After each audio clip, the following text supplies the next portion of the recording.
उसके लिए मेरे दरवाजे खुले, मैंने इतना कहा क्या गलत है? लेकिन अगर भेद पहुंची, अगर वो जुमला भी मेरा गलत है, अगर आपको तकलीफ हुई उसके लिए मैं माफी चाहता हूँ, माफी चाहता हूँ। वो जो जायजा कमेटी, स्टडी कमेटी जो बनी थी और उस कमेटी के चेयरमैन दादा भिसरे साहब को इसलिए बनाया गया था कि उनके फर्जंदों को धुलिया लोकसभा से लोकसभा की उम्मीदवारी करना थी और मालेगांव शहर के बुनकरों की और मुसलमानों की वोट चाहिए थी, इसके लिए कमेटी। तो हम डरा के भी धमके, मारते भी, ठोकते भी और काटते भी, ऐसे लोग चलेंगे।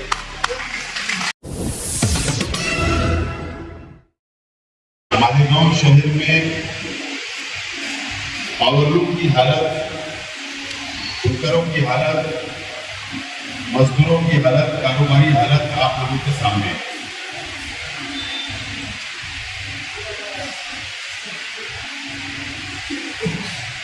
आज मैं यहाँ किसी के ऊपर तनकीद करने के लिए नहीं खड़ा,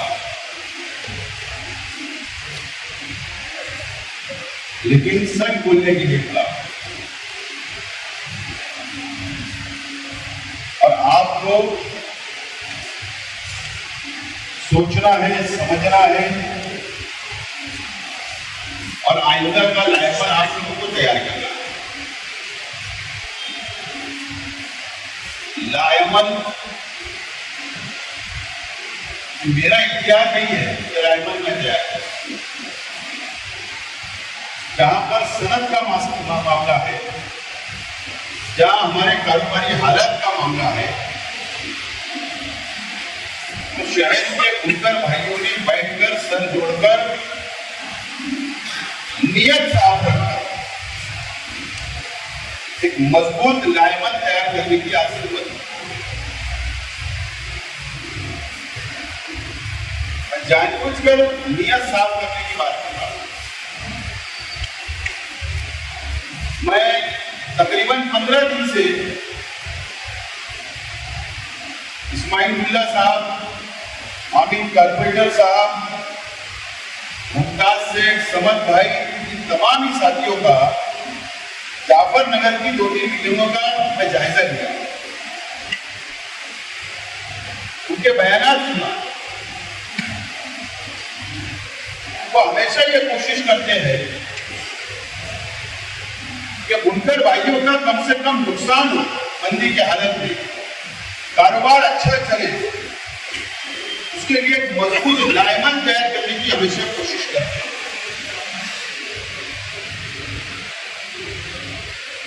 अब पिछले 5 साल में मैंने क्या किया, ये आप लोग जानते हैं, शहर जानता है, उसके ऊपर मुझे कोई सबूत देने की जरूरत नहीं है। लेकिन ये जो 5 साल जिस हालात से हम लोग गुजरे हैं, शहर का बुनकर जिस हालात से गुजर रहा है, आप लोगों को संजीदगी से बैठकर इस ताल्लुक से सोचना चाहिए, ऐसा मेरा आपको मशवरा है।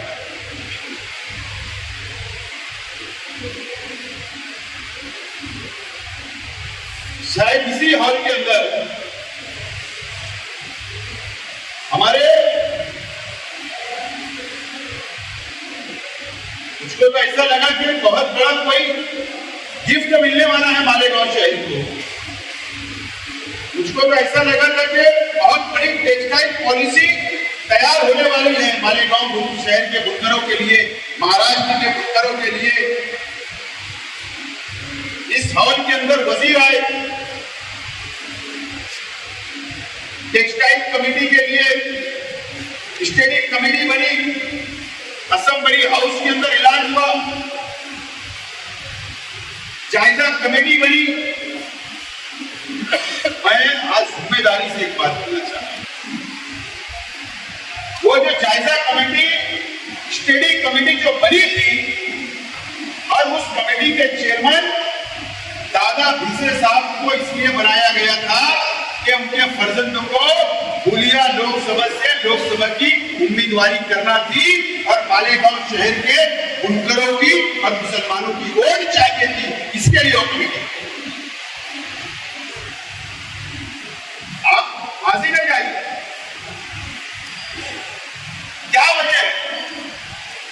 कमेटी की रिपोर्ट के बाद में कोई अमल नहीं हो रहा, क्योंकि भारतीय जनता पार्टी ने यह सीट देने से शिवसेना को इनकार कर दिया। सब उम्मीदों पे पानी फिर गया था, दिल के अरमान आंसू में बह गए थे।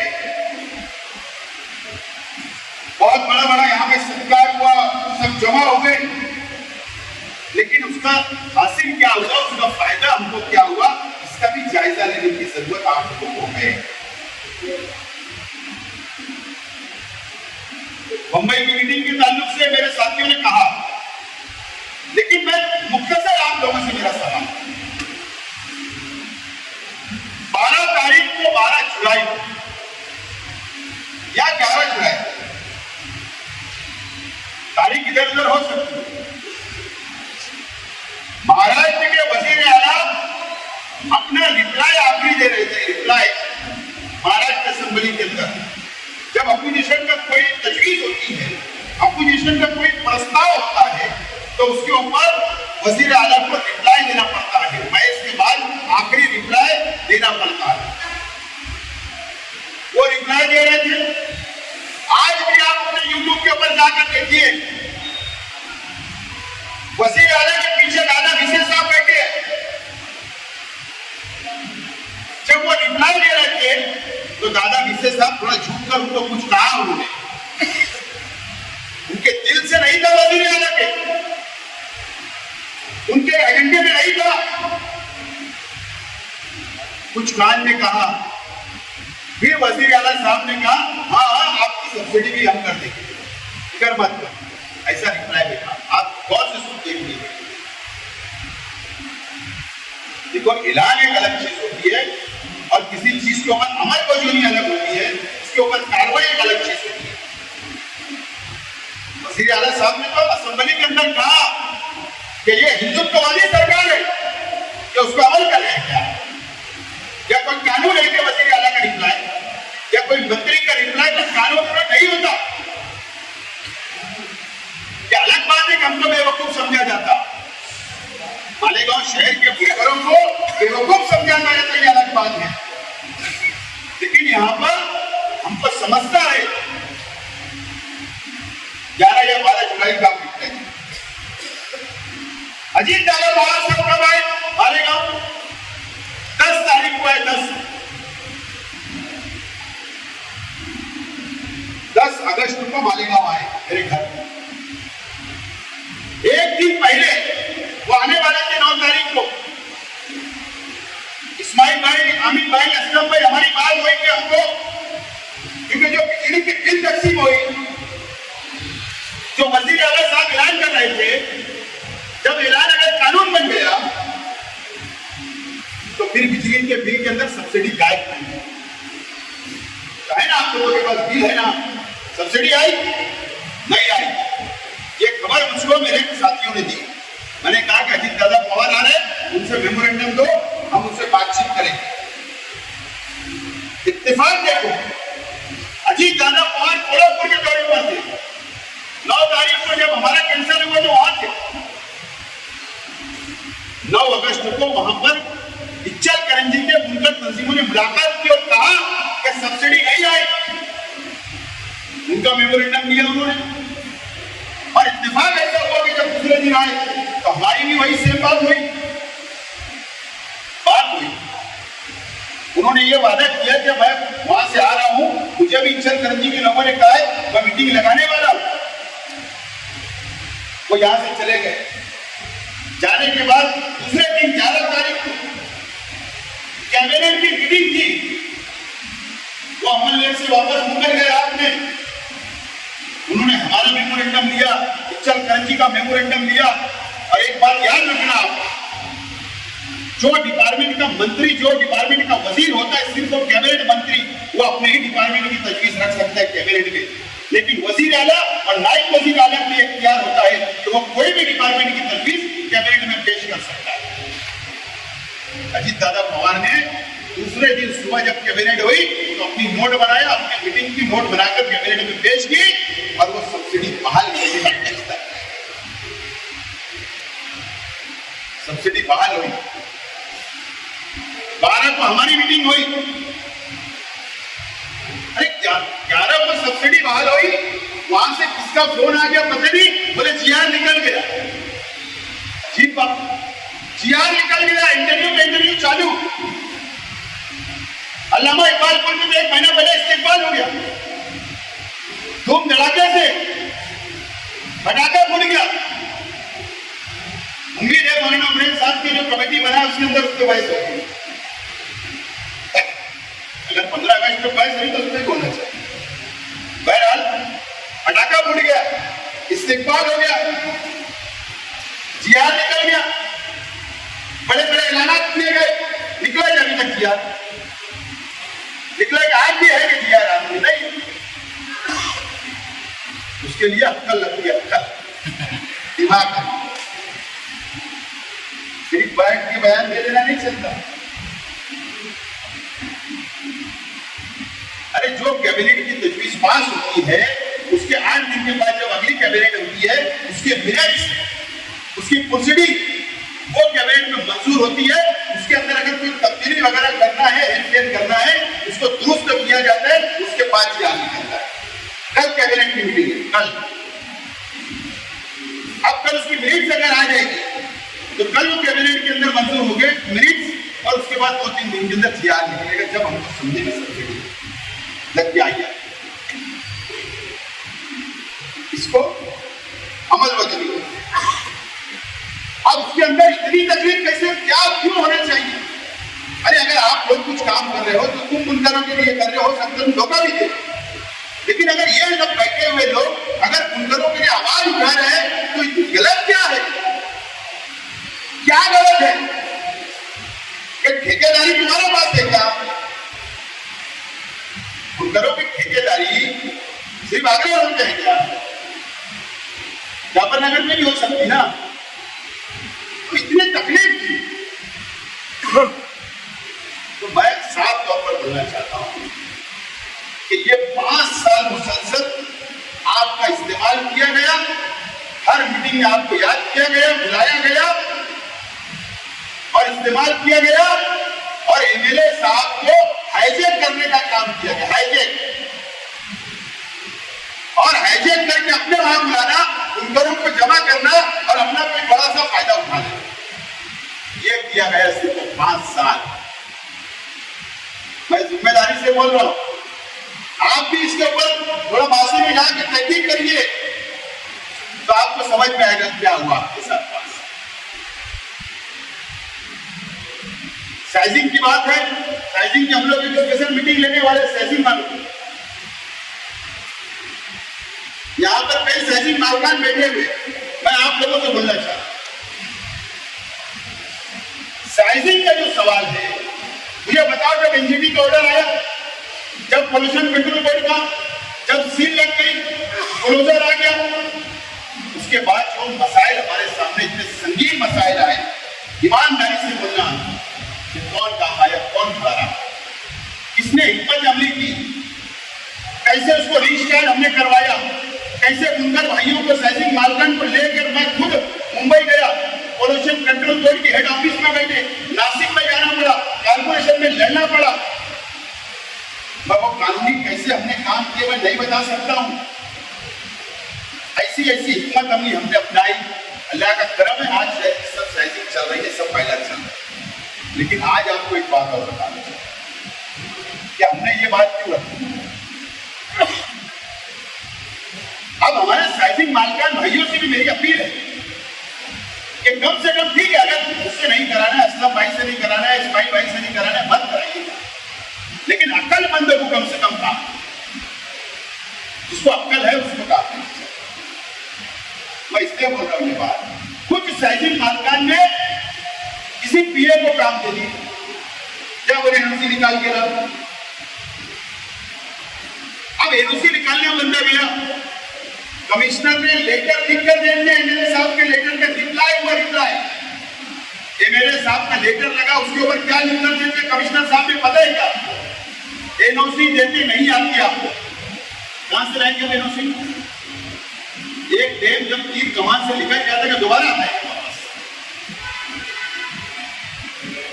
ये लेटर है, हम आपको बताएंगे तो इस तरीके की बेवकूफी करके बैठे। इसके लिए जब वो मीटिंग इच्छा करंजी की चल रही थी तो मैंने वहां पर ये मुद्दा रखा और मैंने कहा कि जो गवर्नमेंट ने कॉलेज तैयार की, कॉलेज जो MRTP एक्ट, जो टाउन प्लानिंग का एक्ट बनाया गया मॉडल, उन्हें महाराष्ट्र का एक्ट, उसके अंदर साइजिंग का उल्लेख छोड़ दिया गया है। भूल गए या जानबूझ के किया मुझे पता नहीं, वो भी अभी लागू हुआ 1.5 साल पहले। तो हमने वो मुद्दा रखा, उसके अंदर कॉलेज के अंदर ये तरतूब किया जाए, अमेंडमेंट किया जाए और उसके ऊपर जो सेक्रेटरी अर्बन डेवलपमेंट फंड, जो सेक्रेटरी असीम गुप्ता, इत्तेफाक से मेरे अच्छे ताल्लुकात हैं उनसे, उन्होंने मुझसे कहा कि आप ड्रॉप तैयार करके ला के दीजिए, उसके अंदर हम अमेंडमेंट करने की कार्रवाई करते। वो अजीत दादा पवार साहब की मीटिंग की मिनट से के अंदर मौजूद है ये जो बात हमने कही। और एक भी शख्स ने हमें नहीं बोला था कि मुद्दा उठाना, लेकिन हमको समझाना, हमारे शहर की सनत की बात, मकर की बात, हमारे शहर की साइजिंग के मामले की बात, हमको समझा, हमने उठाया, हमने किससे पूछा नहीं, हमने ये सोचा नहीं कि ये वोट बैंक आए, वोट मिलेंगी नहीं मिलेंगी, नहीं, ये हमारे शहर का सड़क है।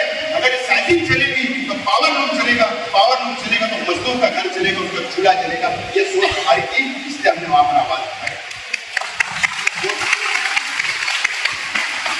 इस ताल्लुक से साइजिंग मालकान की एक अलग से मीटिंग लेने वाला हूं और कानूनी बातें भी उनसे करनी है। बहरहाल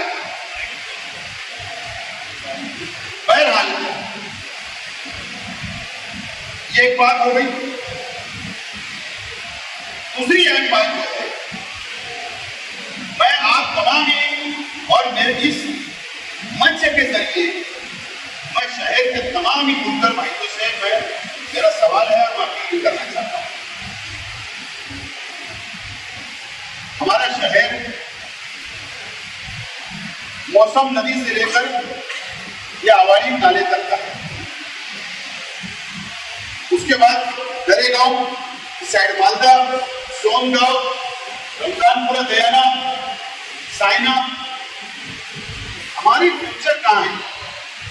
शहर का मुस्तकबिल कहां है? शहर का मुस्तकबिल कहां है कि आप लोग समझिए।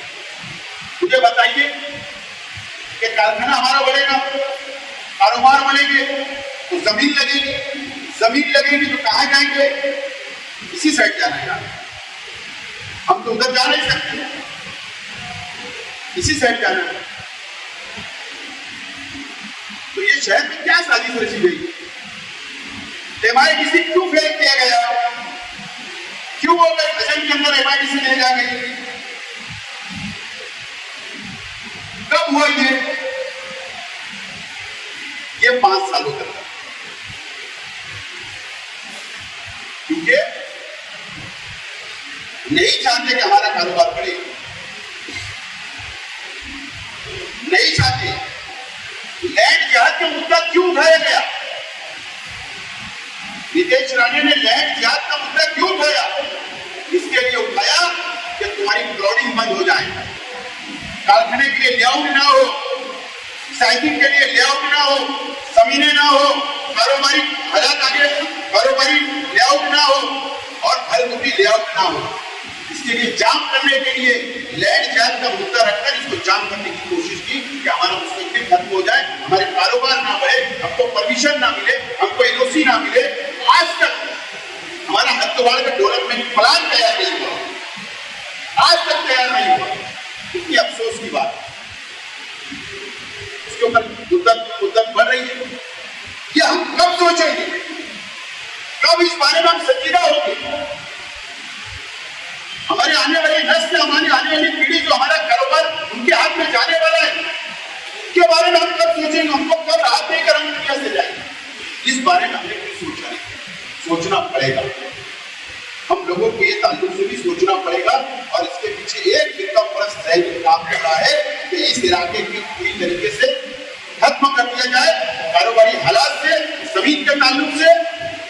और अजम बोलेल के जमीन, अजम बोलेल के असर, MIDC कामयाब हो, कारोबार उलट बने, मजबूर कर दिया जाएगा, हमको कारोबार ले जाने के लिए मजबूर कर दिया जाएगा। अगर हमने आज तक बेदार नहीं किया, इस बारे में भी सोचना पड़ेगा। खेती माफ महामंडल की जमीन ले ली गई, मीटिंगें ले गई कि वहां कारोबार डालो, वहां पर यूनिट डालो, वहां पर फैक्ट्री डालो, वहां पर सर्वे किया जा रहा है बड़ी बड़ी फैक्ट्रियों का, क्योंकि अब यहाँ पर लेआउट नहीं कर रहे।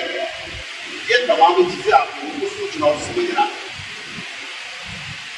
अगर हम एक मजबूत लाइमन अगर हमको तैयार करना, लाइमन तैयार करना पड़ेगा, सब लोगों को सर जोड़कर बैठना पड़ेगा।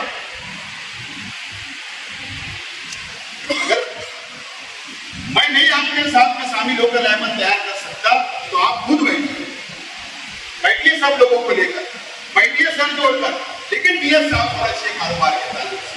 सियासत जब वक्त आएगा हम सियासत करते रहेंगे, हम अलग अलग स्टेज पर रहेंगे, लेकिन अगर जो है तो लाइमन तैयार करो मजबूत।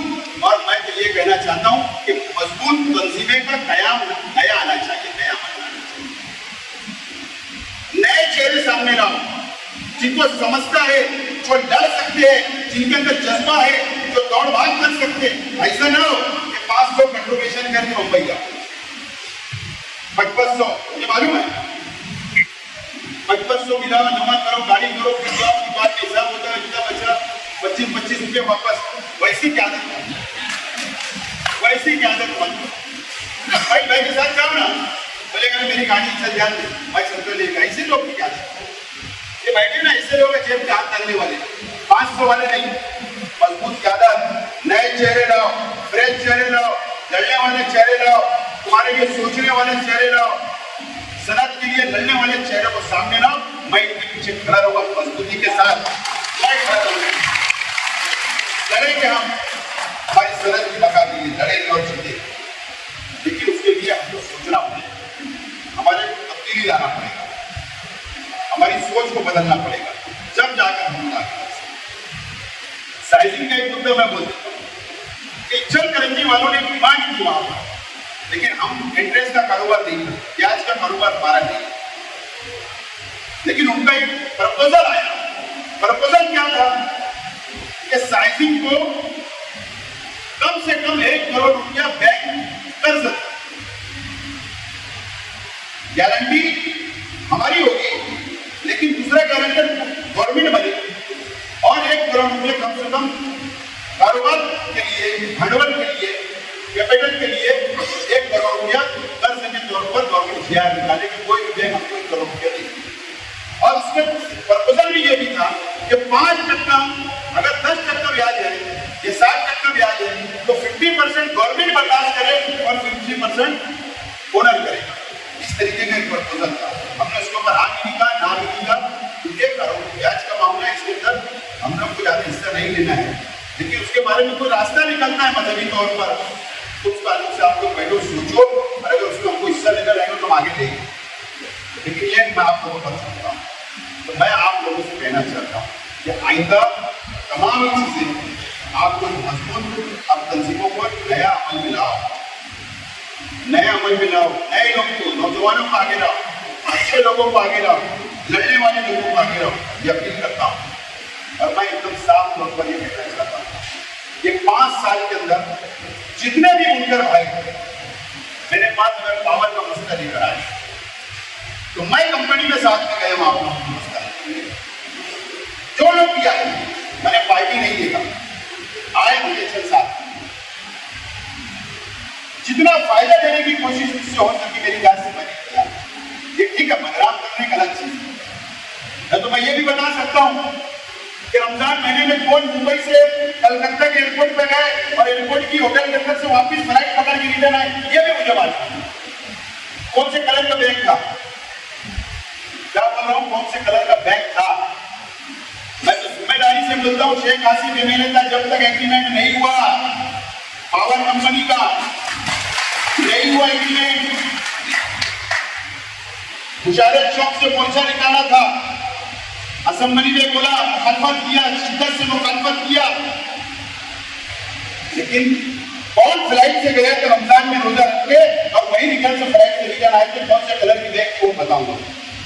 मैं सारी चीजें छुपा के रखते जा रहा हूं तो किसी की पर्सनल अटैक मत लो, लेकिन ये तरीका बराबर नहीं है।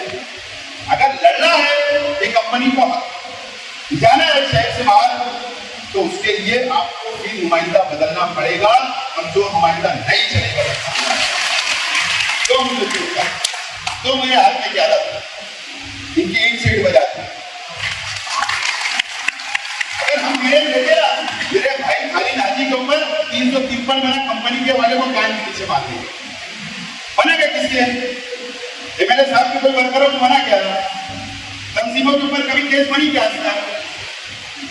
मेरे 4 वर्करों के ऊपर केस बनी मारने की एवज में, एक अभी भी जेल में। तो हम डरा के भी रखते, मारते भी, ठोकते भी और काटते, ऐसे लोग चलेंगे। इनको बहुत वचन वाले लोग नहीं चलते। तो मेरा ऐसा बोलना, ये तमाम चीजें आपको समझो। मैं तैयार हूँ आपका काम करने के लिए, ईमानदारी से तैयार हूँ, कोई मेरे पास भेदभाव नहीं है। ठीक है, इलेक्शन के वक्त जज्बात में मैंने जो बोला था, पर्सनल नहीं बोला, काम नहीं करूंगा ये नहीं बोला, जाति नहीं बोला, सनद के ऊपर नहीं बोला, सिर्फ इतना बोला जो मेरे पास आएगा उसके लिए मेरे दरवाजे खुले हैं, मैंने इतना कहा। क्या गलत है? लेकिन अगर भेद पहुंची, अगर वो जुमला भी मेरा गलत है, अगर आपको तकलीफ हुई तो उसके लिए मैं माफी चाहता हूँ, माफी चाहता हूँ। लेकिन आज दोबारा बोल रहा हूँ, मेरे दरवाजे आज के लिए खुले हैं, आप मेरे पास आइए, मैं आपको गले लगाने तैयार हूँ, आपका काम करने के लिए तैयार हूँ, हुकूमत से आपके लिए लड़ने के लिए तैयार हूँ, जो काम आप बोले वो करने के लिए तैयार हूँ, ये वादा करता हूँ। और जब भी आप मुझे आवाज देने में आप लोगों के साथ हूँ। अगर आप लायमल बनाती हो एक मजबूत, चाहे मंदी का हो, चाहे सट्टाबाजारी हो सूद का, चाहे कपड़े के अंदर सट्टाबाजारी हो, चाहे हमारा कंपनी का मसला हो, चाहे नए कनेक्शन नहीं मिले हमको नए कारखाने को उसका मसला हो, चाहे ट्रांसफार्मर का मसला हो, चाहे हमारा जो मसला हो, वो मामला के लिए आप लोग उसको आवाज दो। ये हमारे सूबेदार बैठे को आवाज दो। अगर जरूरत पड़ी तो हम स्पेशल मीटिंग अजीत दादा पवार साहब के पास लगाएंगे और हमारे मसले को हल करेंगे, ये वादा करता हूँ। ये आप लोगों पर डिपेंड कर, आपको याद करते, ये मुझे याद करें, आगे बढ़ने के लिए तैयार है, बिल्कुल मैं तैयार हूँ। आपको इत्मीनान रखो, पता करिए सनद के लिए हम लोग लड़ने के लिए पूरी तरीके से तैयार है। बाकी पर्सनल जाने को किसी के ऊपर बोलना नहीं, बहुत मटेरियल है, बहुत मटेरियल है। लेकिन आप लोगों का इस्तेमाल होता 5 साल हुआ, बहुत इस्तेमाल हुआ, बहुत इस्तेमाल हुआ, आपको कितनी मिलता? आप परेशान रहते, सुबह उठते कारीगर आया दिन आया, भीम कड़ी भीम जोड़ना है, आपको मार्केट जाना है, कपड़ा बेचना है, दूध खरीदना है, वकालत को देखना है, राशन वाले को देखना है, बैंक के अंदर जाना है, चेक पास करनी, सब चीजें मुझे मालूम। आप कितनी परेशानियों से धन्यवाद ऐसे कारोबार चलते सब पता नहीं। लेकिन कुछ लोग ऑफिस के अंदर बैठ गया, बहुत कर देते कहाँ जमा इस्तेमाल होना ना हो गया। अपनी क्यादत मजबूत करो, खुद आप ताकतवर हो जाओ। तुम्हारे पास लीडर चल के आना चाहिए, लीडर के पास चल के मत जाए। ये हमें ताकत तुम्हारे लीडर कुछ हो रही है।